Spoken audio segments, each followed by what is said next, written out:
Leonardo Curcio en Fórmula.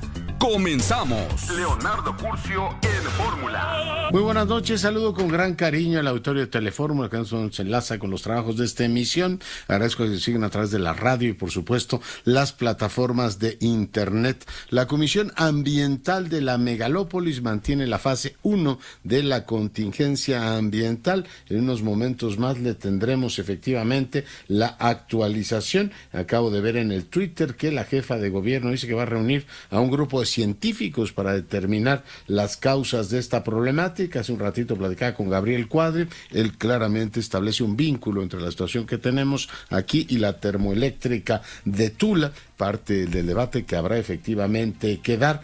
Sin embargo, bueno, pues se pregunta uno dónde está la Secretaría de Medio Ambiente, la federal y por supuesto la local. Hemos pedido una entrevista, por cierto, con los titulares de ambas secretarías para que nos cuentes qué está pasando. Si parte de la dinámica de en este caso del Valle de México, es que tengamos pues días y días y días de contingencia ambiental. El pronóstico para mañana de la calidad del aire es nuevamente malo. Bueno, pues es parte de efectivamente lo que está ocurriendo. Como le decía la jefa de gobierno, dice, he pedido a la CAME que el día de mañana nos reunamos con un grupo de científicos para evaluar las contingencias que ha habido esta semana, conocer las razones y trabajar en medidas adicionales a lo necesario. Bueno, quiero decirle que hoy tuvimos un día de contrastes. El presidente está en Guatemala y su esposa está en Washington. Nada de particular. La esposa del presidente fue recibida más con gran cariño por el presidente Biden, quien se movió a saludar a la doctora Gutiérrez Müller.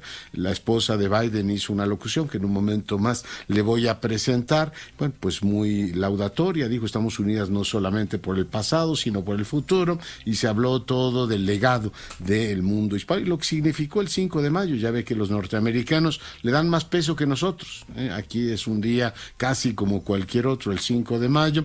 Hay en Puebla, por supuesto, un desfile. Pero bueno, mientras esto ocurría allá en Washington, el presidente en Puebla le puso, eso sí, a Abbott, no podrán decir que se lo puso directamente a Biden, pero un gesto que contrasta. Algunos lo encontrarán fascinante, como muchos encuentran fascinante todo lo que dice el presidente. A mí me resultó francamente chocante que pusiera además a los Tigres del Norte, diciendo, vamos a decirle a Abbott de qué se trata este tema. En un contraste en la forma de tratar que creo que en el día no venía a cuento, particularmente cuando se celebra con tanto cariño el legado hispano allá en los Estados Unidos. Pero bueno, está recordando, cada quien oye lo que quiere y cita a quien quiera, pero el contraste no me pudo haber parecido mayor. El embajador Moctezuma dio positivo a COVID. Ayer me había contado que se hizo la de antígeno, se había salido negativo. Ahora la PCR le dicen que sí está positivo. Cuídense mucho, embajador. La Sala Regional de Guadalajara del Tribunal resolvió que Jaime Bonilla no puede ser senador. Ratifica que esa curul está vacante. En más información, quiero decirle que la Federación de Pilotos dice que tiene efectivamente, bueno, pues una serie de dudas sobre la compatibilidad de los dos aeropuertos, el AISM y el AIFA. Sigue la polémica sobre este tema. Le comento que la Unión Europea propone sancionar a una exgimnasta rusa por su cercanía con Putin. Y bueno, pues sigue todo el debate sobre si se deben ampliar las sanciones a gente pues del espectáculo, de los deportes y otros ámbitos por la cercanía con Putin. El máximo jefe del grupo criminal colombiano, el Clan del Golfo, lo apodan Otoniel, se declara no culpable ante una jueza en Nueva York, un tema que despierta también mucho interés. Me permite que hagamos una breve pausa, volvemos. Seguimos con la información. Un momento más voy a conversar con el secretario de Agricultura para que le cuente a usted pues algunos de los puntos que están planteados en precisamente esta estrategia para la contención de precios, el paquete contra la carestía y la inflación. Pero antes quiero que escuche parte de lo que dijo la esposa del señor Biden, la primera dama de los Estados Unidos, en un pues muy cortés recibimiento a le llamó primera dama de México, Beatriz Gutiérrez Müller. Esto dijo la señora Biden en la celebración, como usted sabe, 5 de mayo, como dicen nuestros vecinos, que de verdad que se agradece. En México no tenemos ninguna fiesta que recuerde con tanta importancia o que le dé tanta relevancia al vínculo, ¿no? La tradición, y mire que tenemos cosas de los americanos muy implantadas, no solamente en las tres instituciones, en la tradición republicana, etcétera, pero no me alargo en el tema. Esto dijo la primera dama de los Estados Unidos. Y nuestra heredad están entretejidas. Nos inspiramos mutuamente y nos conformamos mutuamente. Nuestra relación con México es especial y estoy muy agradecida de que hoy nos acompañe la primera dama de México,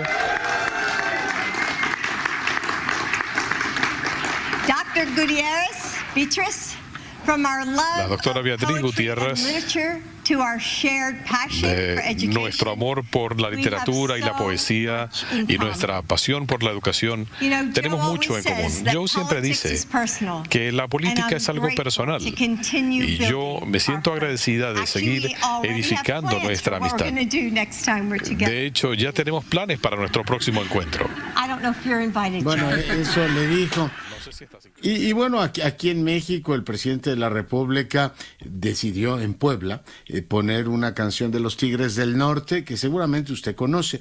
Y yo no sé si ya cuando hablen, no sé, el matrimonio López Obrador, dice, oye, me trataron de maravilla en Washington. Yo no sé si alguien le haya preguntado, oiga, ¿y en serio venía a cuento esto de poner la canción de los Tigres del Norte? Y dice, bueno, se la puse al gobernador Abbott de Texas. Pero yo no sé si ha escuchado usted la canción al mismo tiempo que están recibiendo a tu señora en la Casa Blanca de esa manera, que tú pongas esto y tú dices, a ver, desde la presidencia de la República, ¿esto lo estás poniendo porque te divierte o porque es una tesis de alguna manera, yo no sé, entre nativista y una tradición como reivindicadora de una historia que no acabamos de digerir? Simplemente la ponemos de contexto para que usted valore y diga si era el momento de poner eso, si un presidente debe efectivamente en una mañanera estar planteando esto, que dirá usted, bueno, pues el presidente se divierte, es parte de un programa de televisión que ya se ha convertido en infoentretenimiento. Yo no olvido que es la conferencia de prensa del jefe del Estado y que por tanto es un evento oficial. Uno puede pues divertirse y hacer grata una conferencia, pero cuando puso esto el día de hoy, por eso se la pongo y usted tendrá por supuesto la mejor opinión, si no es contrastante, hasta chocante el tratamiento de los mensajes cruzados. Son los que envían más remesas a sus familias. Lo tienen. Ahí le pedimos permiso a los Tigres. Vamos a continuar y vamos a traer al escenario una persona que lucha y pelea por todos los derechos de todos nosotros. Y él se llama Zack de la Rocha.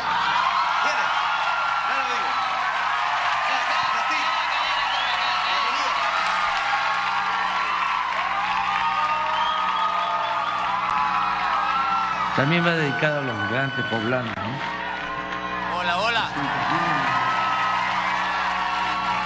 Creo que tienen un problema ahí muy serio, pero bueno, en algún momento le vamos a presentar ya completa. Toma, usted ya identificó la melodía y ahí están las señales, ¿no? Ahí están efectivamente las señales que se mandan de un lado y de otro. 5 de mayo allá en la Casa Blanca y aquí los Tigres del Norte. Bueno, es por supuesto una cuestión al margen de los temas centrales de la relación bilateral. El día de ayer presentaron el paquete contra la inflación y la carestía.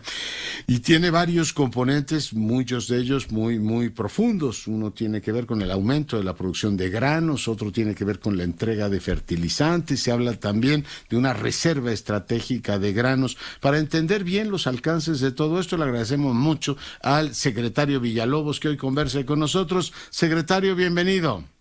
Leonardo, qué gusto saludarte a ti y a tu auditorio acá desde Ciudad Obregón, Sonora. Con mucho gusto. Un poquito de calor por acá. Mire.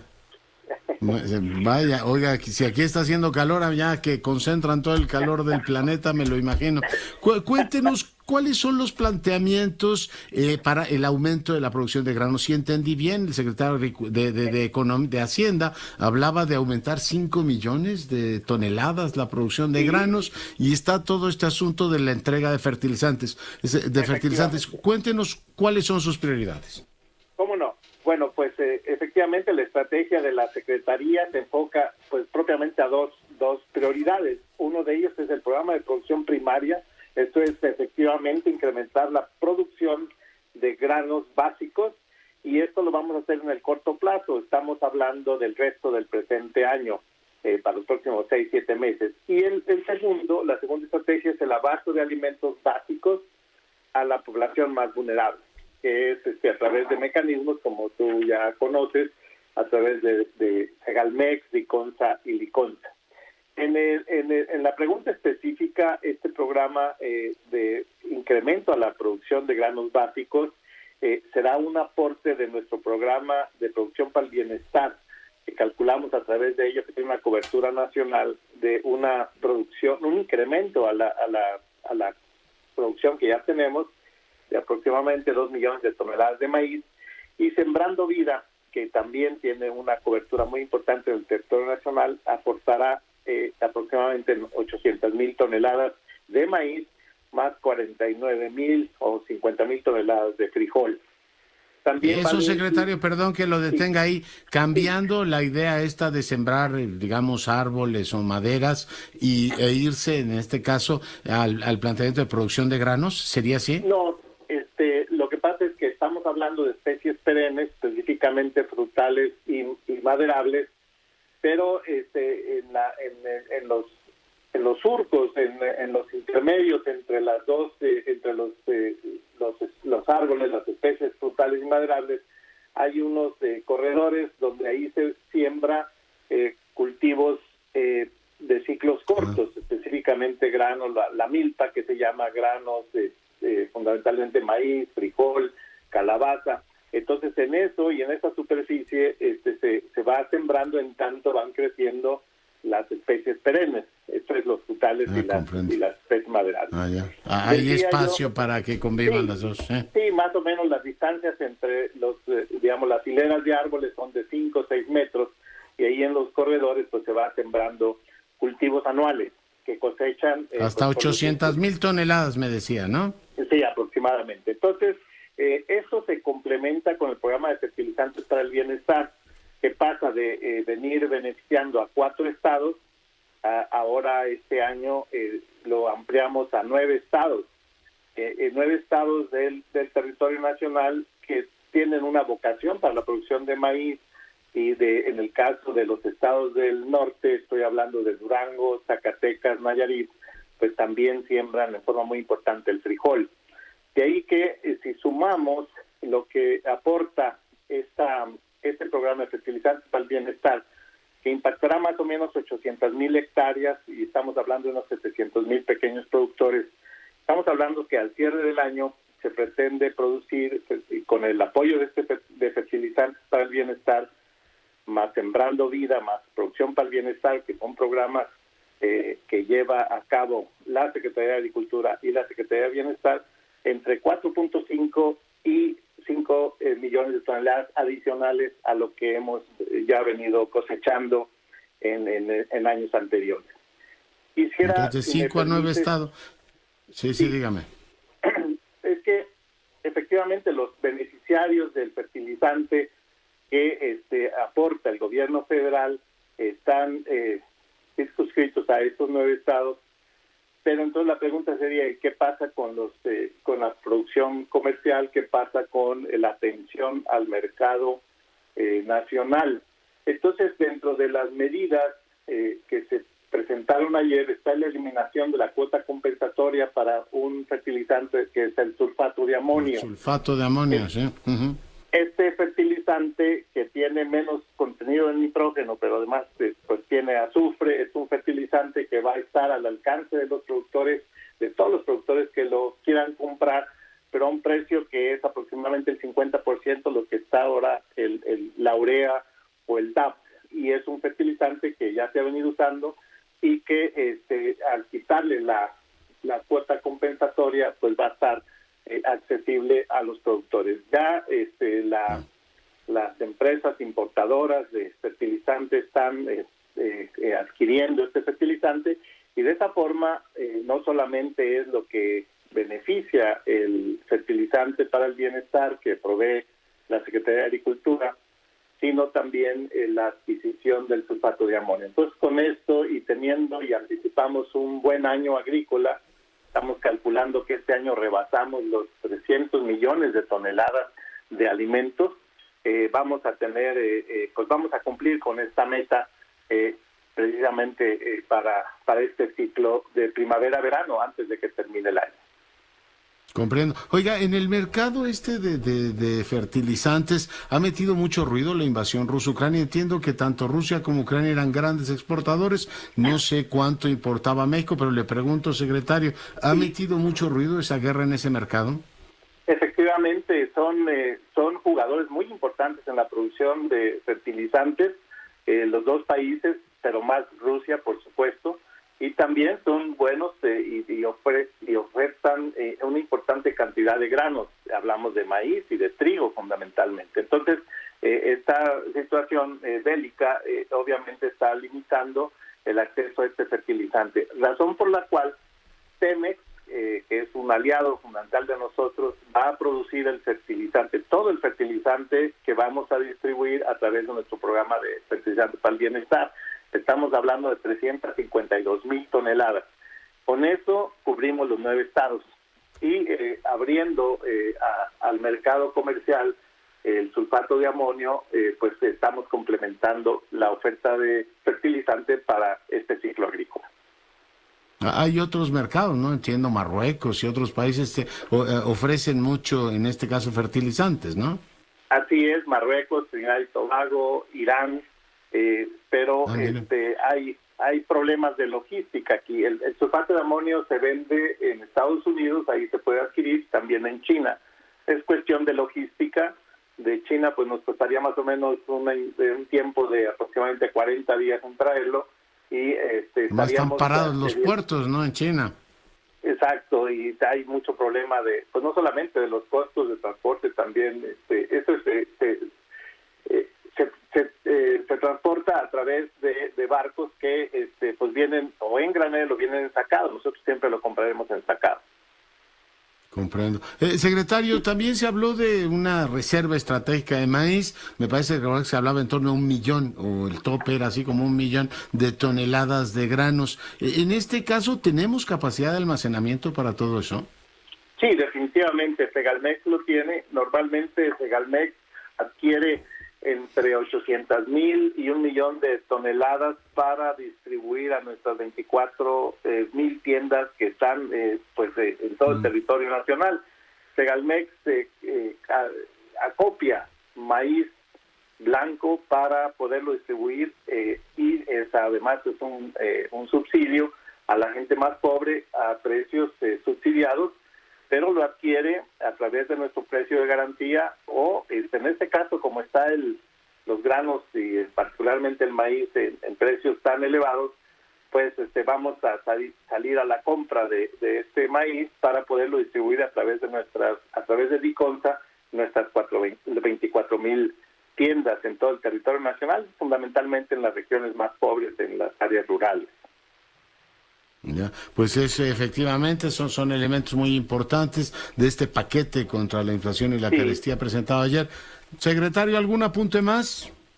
Pues la verdad es que estamos muy complacidos y muy satisfechos de la reacción que han tenido particularmente la agroindustria y también las distribuidores de alimentos a través de las cadenas de supermercados, porque todos han visto con muy buenos ojos y además se han sumado de una forma muy positiva, muy propositiva a esta estrategia de producción. De modo que este paquete contra la inflación será analizado a finales del año y algunos productos y algunas de las medidas o se ajustarán o posiblemente no sabemos cuál será la situación en este problema bélico que está ocurriendo. Pero definitivamente esta es una muy buena estrategia, es un buen paquete que va a contener la inflación, sobre todo en la gente más pobre. Ya. Muy bien, pues secretario, muy agradecido por la entrevista, muy buenas noches. Siempre muy a la orden, Leonardo. Buenas noches. Gracias, Víctor Villalobos, el secretario de Agricultura y Desarrollo Rural. Hoy conversando con usted sobre estos temas. Ya escuchó usted aumento de la producción de granos, ya detalló el secretario en qué condiciones se daría, la entrega de fertilizantes, la eliminación de las cuotas compensatorias por un año para la importación del sulfato de amonio y pues fortalecimiento de la reserva estratégica de granos, la constitución de una reserva estratégica, que es una medida de emergencia. Estaríamos hablando de una compra de 800,000 a 1,000,000 de toneladas de maíz, en este caso con cargo a Segalmex. Bueno, pues son parte de los componentes de este paquete. Seguimos con la información. Tenemos en estos momentos, ya dejemos a los Tigres del Norte para otro momento y vamos a otros asuntos. Vamos con José Ramón Cosío, ministro en retiro y miembro del Colegio Nacional. Mi querido doctor, ¿cómo estás? Bien, querido Leonardo, ¿cómo estás tú? ¿Todo bien por allá? Feliz de recibirte. Todo de maravilla. Oye, feliz 5 de mayo. ¿Qué tema abordamos el día de hoy, doctor? Mira, creo que se ha analizado de varios ángulos el tema de la reforma electoral que propuso el presidente de la República, pero a mí me ha parecido interesante uno, que es el siguiente. Si leemos la exposición de motivos que hace las veces de un diagnóstico, y esa parte pues es correcta y es adecuada, sí creo que hay una serie de errores o de intencionalidades, para decirlo de mejor manera, en el diagnóstico que hacen suponer la necesidad de la reforma. El otro día, lo comento con el público, vi un documental interesantísimo de Hannah Arendt, donde ella decía que parte de los ejercicios políticos que se hacen nos quieren demostrar que lo que se va a hacer o lo que se está haciendo es necesario. Y aquí me parece que esta es una clave de comprensión de la iniciativa. En la exposición de motivos se nos dice es que el INE ha fallado, es que las autoridades electorales se han separado de los ciudadanos, es que las autoridades electorales, sea el INE o el Tribunal Electoral, han dejado de tener una sensibilidad hacia la democracia y consecuentemente es necesario, y ahí está el concepto de necesidad, de llevar a cabo una reforma constitucional amplia para devolverle a los órganos electorales sus bases democráticas. Y ahí es donde me parece que está la primera trampa. Yo lo que decía en este artículo El Universal es no nos empecemos a mezclar, no nos empecemos a meter con todas las particularidades de la propuesta, que si tantos diputados, que si tantos senadores, que antes de eso veamos si el diagnóstico que se hace en la exposición de motivos es verdadero o no, porque si nos comemos, por decirlo en esta frase poco metafórica, desde luego muy normal, nos comemos el diagnóstico, a lo mejor nos terminamos comiendo el resultado. Sí, de un diagnóstico erróneo pueden salir un montón de cosas. Yo oía a Pablo Gómez decir, el origen de esta reforma está en que hay una grave crisis, dijo, de representatividad en el poder legislativo. Que el sistema yo decía, bueno, yo no la veo, francamente, le encuentro muchos problemas a nuestro sistema político, pero esa no. Exactamente, mira, no es recordemos, no tenemos desde luego un voto censitario, es decir, no están los más ricos, hay una mezcla muy importante y qué bueno que así sea, de clase social, si queremos usar las viejas categorías, de riqueza, de profesiones, de regiones, etcétera. Yo no veo dónde está esa crisis de representatividad, salvo que estemos desde ahora suponiendo que la representatividad debe ser de unos pocos sobre muchos. Eso sí ya sería verdaderamente la locura. Tampoco veo que en los órganos, eso es en la Cámara de Diputados, Senadores, tampoco veo que haya en los órganos electorales, ni en el Instituto Nacional Electoral, ni en el Tribunal Electoral de la Federación, un desdoro, un apoderamiento de estas élites que ven en una situación francamente muy conspirativa de las personas. Hay un procedimiento, va a la Cámara de Diputados, los diputados toman elecciones, en el caso del INE, en el otro caso va a la Suprema Corte de Justicia, órgano que por cierto le dan una tercera parte de la participación actual. Entonces, si la Corte fuera un elemento, digamos, de desdoro de la forma forma de integración de los órganos electorales, porque les volvemos a dar una tercera parte. Es decir, si uno se pone a analizar el diagnóstico que hacen, envían de exposición de motivos, de verdad creo que está lleno de errores, de omisiones, de falacias, una serie de cosas. Pero a mí me parece, y esto es lo que yo trataba de mostrar en este artículo del Marcha en el Universal, es no cedamos el espacio del diagnóstico. Termino yo el artículo con una frase, puede ser interesante o no, que dice: primera batalla, la primera es en el diagnóstico. No digamos, bueno, sí, pero vamos a ver si son 300, 200, 500, 100 votos, 1000 millones. No. Quedémonos en el diagnóstico. Realmente es bueno, y tú pones un punto magnífico, Leonardo. ¿De veras hay una crisis de representatividad? Entonces díganos cuál sería la representatividad que sería adecuada. Tienes 300 de mayoría relativa, tienes 200 de representación, compensa uno con otros, etcétera, etcétera. Yo de verdad creo que lo que es un diagnóstico o muy equivocado o muy intencionado, y cualquiera de las dos cosas son pésimamente para construir una reforma constitucional en este contexto, ¿no?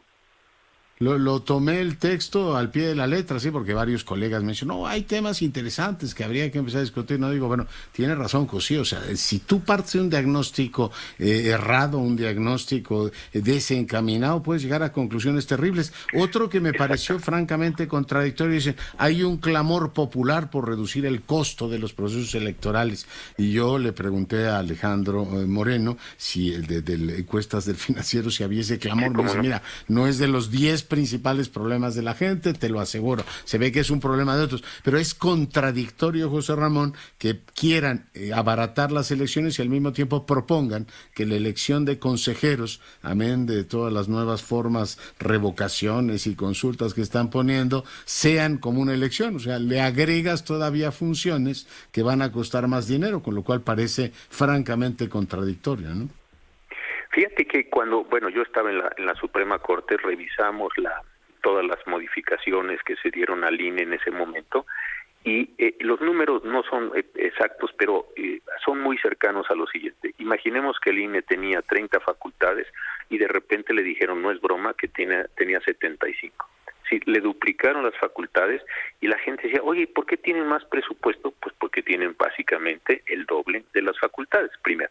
Segundo, la mayor cantidad de dinero del INE no es con esto que los megasueldos, no es esta fantasía que ha ido construyendo el presidente, sino es el dinero que se le asigna a partidos políticos o a los ejercicios que se tienen que hacer, desde luego, por vía de las elecciones. Entonces, esa parte sí me parece que es otra vez, es costosísimo, cuánta gente está en la pobreza, cosa que desde luego es verdad y es muy triste, pero creo que es otra vez el tema del diagnóstico. Si uno se sienta con un lápiz y una calculadora, o los que son buenos para la aritmética lo hacen ellos solitos, y son sumas y restas, de verdad creo que no se da esta condición que se da. Y la tercera, que me parece peligrosísima, que los partidos se financien de militantes y simpatizantes. ¿De veras? ¿No nos dimos cuenta la gravedad de las elecciones que acaban de concluir en términos de la influencia del narcotráfico, de la delincuencia organizada? ¿De veras vamos a decir que cada partido se financia por la delincuencia? Estupendo. Entonces, pues te encontraremos, como pasó en otros países, y pongo el caso más señalado, Colombia con Pablo Escobar, pues que de repente podemos tener a líderes muy importantes de la delincuencia como diputados, senadores, gobernadores y a lo mejor presidente de la República. Es decir, es no entender nada de lo que está pasando bajo viejos moldes y bajos ideas, y además el cliché de que ahorrar todo lo que se puede es bueno porque todo es dispendio. Yo creo que no. No, yo tampoco, sobre todo cuando uno vio cómo se financiaban los hermanos del presidente, ¿no? Ahí están los videos de sus hermanos recibiendo dinero en este caso. Yo creo que hay que hacer más transparente el sistema, y si son recursos públicos, que rindan cuentas. Mi querido doctor, te agradezco mucho tu comentario.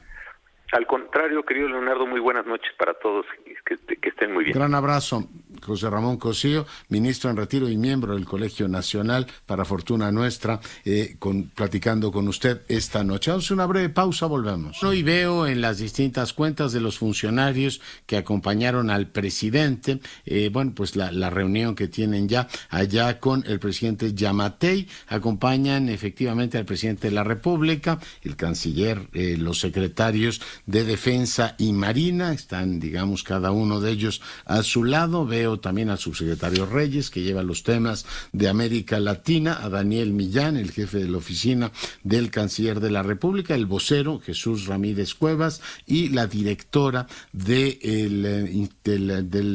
cooperación, de la Agencia de Cooperación Mexicana, también está presente en esta reunión con el presidente Giammattei. Puede usted ver las fotos ya en las redes sociales de esta reunión, que pues tiene lugar en estos momentos allá en Guatemala, un arribo efectivamente importante. Ya comentaba Raúl Benítez la relevancia que tiene para México y la relevancia que tiene para Guatemala. El que esté ahí, ha dicho ya el canciller de la República, que los primeros acuerdos son la implementación de un programa que tiene que ver con el tema de Sembrando Vida en un nuevo consulado en Petén. 25,000 guatemaltecos, dice, cotizarán en el IMSS, más conectividad aérea y terrestre entre ambos países. Entre los principales avances, dice, de la reunión bilateral, condecoran efectivamente al presidente también con una orden. En el marco de su visita a Guatemala, el presidente, acompañado por el canciller, fue recibido por el doctor Giammattei y sostuvieron reuniones importantes. El presidente López Obrador fue condecorado con la Orden del Quetzal en grado de Gran Collar. México y Guatemala son países, pueblos hermanos que comparten una historia y cultura fuertes, así es que el presidente recibe esta condecoración del presidente Giammattei. Laura Cardoso, seguimos en contingencia, buenas noches. ¿Qué tal? Buenas noches, Leonardo. Así es, la Comisión Ambiental de la Megalópolis decidió reactivar esta tarde la fase 1 de contingencia ambiental debido a que las concentraciones de ozono rebasaron la norma ambiental. Por eso se decidió aplicar la restricción a la circulación de todos los vehículos para mañana con holograma de verificación 2, así como los que tienen holograma 1 con terminación de placa en número 1, 3, 5, 7, 9 y 0, así como aquellos cuya matrícula esté conformada solo por letras.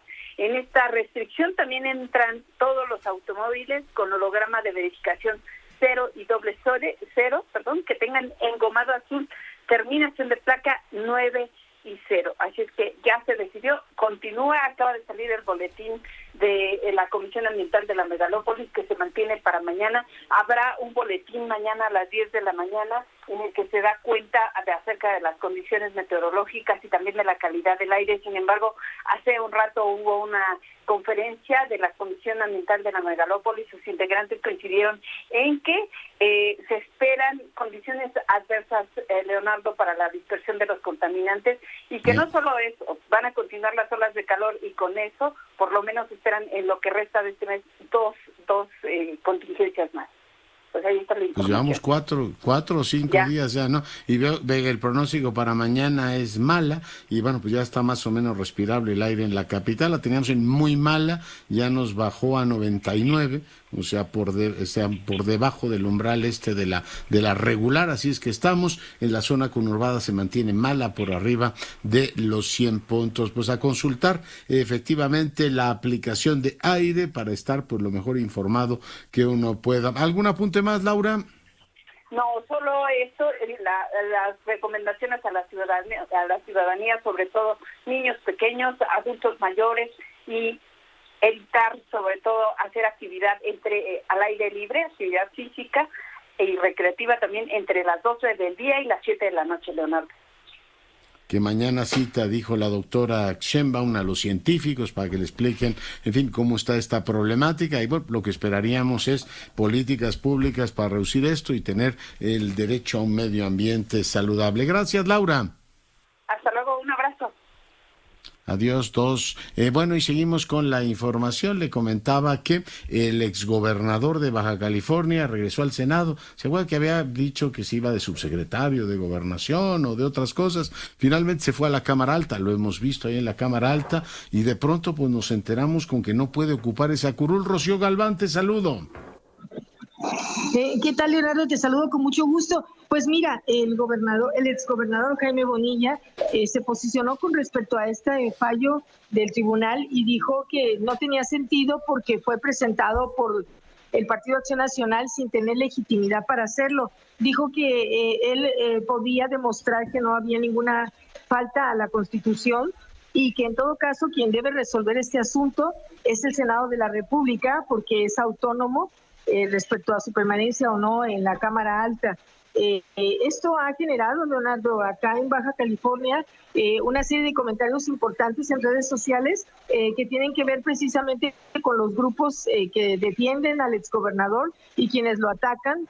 Son muchos los comentarios que ha generado esta situación. Y bueno, este posicionamiento lo hizo por escrito. Envió a todos los medios una carta donde dice que bueno, que no está dicha la última palabra y que en todo caso la decisión la tendrá que tomar el propio Senado de la República porque es autónomo. Es lo que tenemos en la información, Leonardo. Vaya. Oye, una pregunta. Los ucranianos, ya iba a decir los armenios, ¿los ucranianos siguen llegando a Tijuana o los están concentrando ahora en la capital de la República, Rocío? ¿Qué sabemos? Dejaron de llegar desde que se dio el aviso por parte de los Estados Unidos en torno a que ya no iban a poder entrar por Tijuana de la manera como lo estaban haciendo por el Petwest, y que solamente podía hacerse directamente desde Europa a Estados Unidos o a través de la Ciudad de México. Pues esta cantidad impresionante, se habla de que fueron más de 6,000 los que entraron por Tijuana, se dejó de llegar. Incluso pues ya el albergue que estaba habilitado en una unidad deportiva aquí, pues ya fue desmantelado. Y no, pues ya no hemos visto, prácticamente no se quedó nadie, Leonardo, a contrario a lo que pasó con los haitianos, pues ucranianos prácticamente no se quedó ninguno, todos los que llegaron cruzaron a Estados Unidos. Así, efectivamente, lo cual generaba pues sí agravios, es decir, nos compadecemos de la situación que viven, pero a estos les dan el fast track y a los otros los tienen ahí esperando un montón de tiempo. Pues, Rocío, ¿algún apunte más? Pues no, nada más que sigue la violencia. Tenemos un récord, lo que va de este 2022, ya más de 565 personas asesinadas, varios ataques armados en las últimas horas, y bueno, pues esta presencia importante en las calles de la Guardia Nacional y de elementos del Ejército hacen rondines, sí, de alguna manera desincentivan actos delincuenciales, pero bueno, pues ayer en el estacionamiento de una tienda de autoservicio, una tienda de cadena, mataron a una persona, es decir, esto no cesa y pues no se sabe qué se puede hacer porque ya con la presencia de los elementos del Ejército y de la Guardia Nacional no se han bajado estos ataques, siguen adelante, Leonardo. Muy bien, pues te agradezco mucho el reporte, Rocío, un gran saludo. Hasta luego, Leonardo. Dios, Rocío Galván. Y bueno, pues le comento que Estados Unidos llegó a un acuerdo con México. Parte de lo que ha ocurrido en el ámbito de las relaciones bilaterales, la visita de Marcelo Ebrard a Washington, implicó efectivamente que México va a recibir, es decir, Estados Unidos va a expulsar hasta 100 cubanos y 20 nicaragüenses al día desde 3 puntos fronterizos, San Diego, El Paso y el río Grand Valley en Texas. El funcionario federal que dio a conocer esta información en los Estados Unidos y que comenzaron el 27 de abril y van a concluir el 22 de mayo. Esto, bueno, a condición de guardar el anonimato, dijo el funcionario, debido a que el acuerdo no ha sido dado a conocer. Es parte, digamos, de la diplomacia más o menos cubierta. Encubierta se están llevando a cabo, dice, con base en el mandato del título 42, el cual lleva el nombre de una ley de salud pública, y como usted sabe también ha generado mucho conflicto, como Estados Unidos tampoco tiene pues tanta facilidad diplomática ni con nicaragüenses ni con cubanos, México en este caso le hace este trabajo, pero bueno, son cosas que van ocurriendo. Doy ahora la más cordial bienvenida a Mauricio Rubiales, periodista de investigación de Mexicanos contra la Corrupción y la Impunidad. Mauricio, bienvenido. Hola, muy buenas noches. Oye, leí su reportaje hace unos días, leí el complemento que publicaron con la respuesta también de Grupo Carso, pero me quedé sorprendido el día de ayer cuando la jefa de gobierno dijo que no daba a conocer los datos de la empresa esta noruega que habían contratado para dar el dictamen de la línea 12 del metro. ¿Qué es lo que sabemos, Mauricio?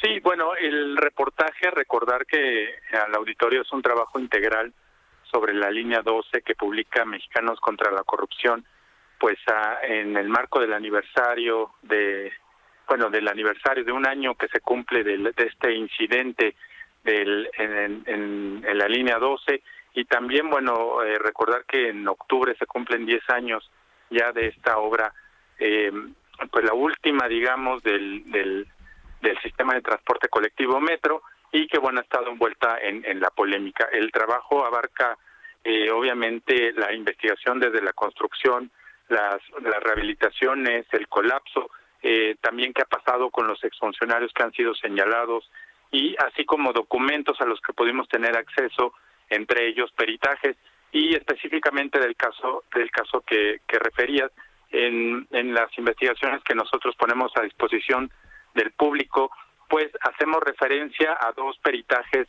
específicamente que hace la Procuraduría, peritos especiales a petición de la Fiscalía General, de la Fiscalía Capitalina, y que en el texto lo que ponemos es que es coincidente con los reportes que previamente DNB había entregado al gobierno de la Ciudad de México.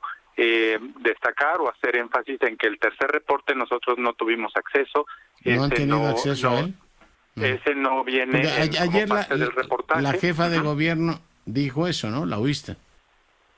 Sí, hace una referencia a la organización y el tema del tercer peritaje, o el que tiene que ver con el que entregan en esta última etapa, pero insisto, las referencias que nosotros hacemos son peritajes que realiza expertos a petición de la Fiscalía en su momento, a unos meses de hecho del colapso, y lo que hacemos es el comparativo, que en ese caso recordar que eran muy similares los resultados, digamos, o las hipótesis de qué es lo que había pasado con los reportes previos de DNB. Pero efectivamente lo que comento es no tuvimos acceso a este tercer peritaje, en ninguna parte de este reportaje se habla sobre ello.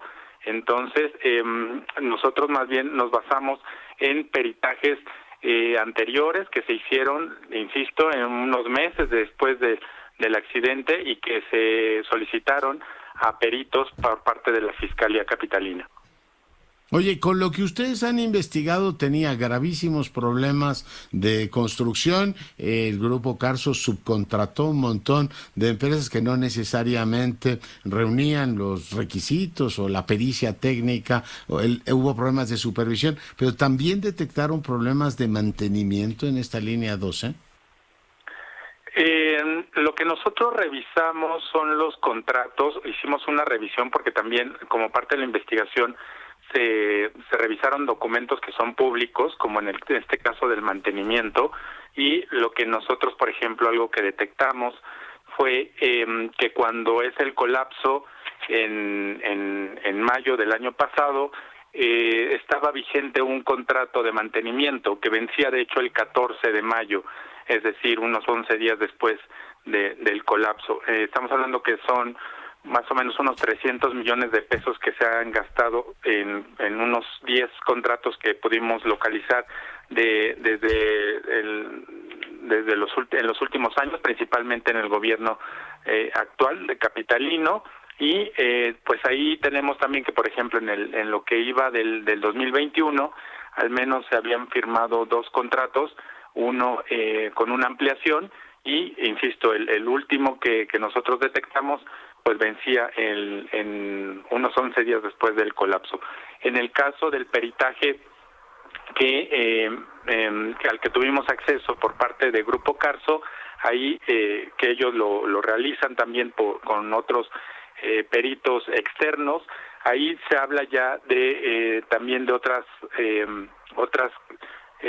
circunstancias que desde el punto de vista de estos expertos llevaron al colapso. Ahí el punto central o los puntos centrales tienen que ver con una sobrecarga cuando se da el mantenimiento de esta línea. Recordar que en 2014, por una cuestión de las vías, de defectos que detectan en las vías, se para la obra y luego hay una rehabilitación. Lo que este peritaje de Grupo Carso deduce es que en este tramo específico donde fue el colapso hubo una sobrecarga tanto del material que se cambió a partir de esta nueva configuración de la obra por la incompatibilidad de los rieles, y aparte porque también se utilizó maquinaria pesada que estuvo arriba de esta estructura, para lo cual no estaba construida. Y también habla de la entrega de un manual de mantenimiento que nosotros también revisamos, ese manual de mantenimiento, y ahí sí se hablaba un poco o hacía referencia a cómo después de sismos se tenía que hacer, después de sismos de 6.5 grados, tenían que haber revisiones obligatorias, digamos, de estas estructuras. Entonces, eso es lo que nosotros detectamos a partir de la revisión de estos documentos. Muy bien. Pues te agradezco muchísimo, Mauricio, que hayas estado esta noche con nosotros. Claro que sí, muy buenas noches. Gracias. Y antes de irnos, vamos a mandar nuestros micrófonos a Guatemala, donde ya están haciendo uso de la palabra. A ver, ¿quién está en uso de la palabra ahora mismo? Vamos a escuchar al presidente. Es la misma. La pobreza, la desigualdad, la postración del campo, la desintegración social, la marginación y la negación histórica de derechos efectivos para las mayorías. Esas son las circunstancias que dan origen a la migración y a la delincuencia, a las adicciones y a la violencia. La otra cara de la moneda es el desarrollo y la paz social, que son frutos de la justicia y de una procuración de bienestar para las poblaciones, sin afán de imponer soluciones ni de intervenir en asuntos internos, como ya lo he mencionado.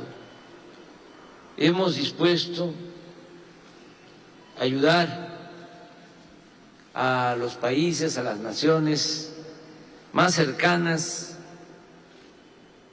más entrañables en lo cultural, en lo geográfico, en lo histórico y, repito, en lo afectivo.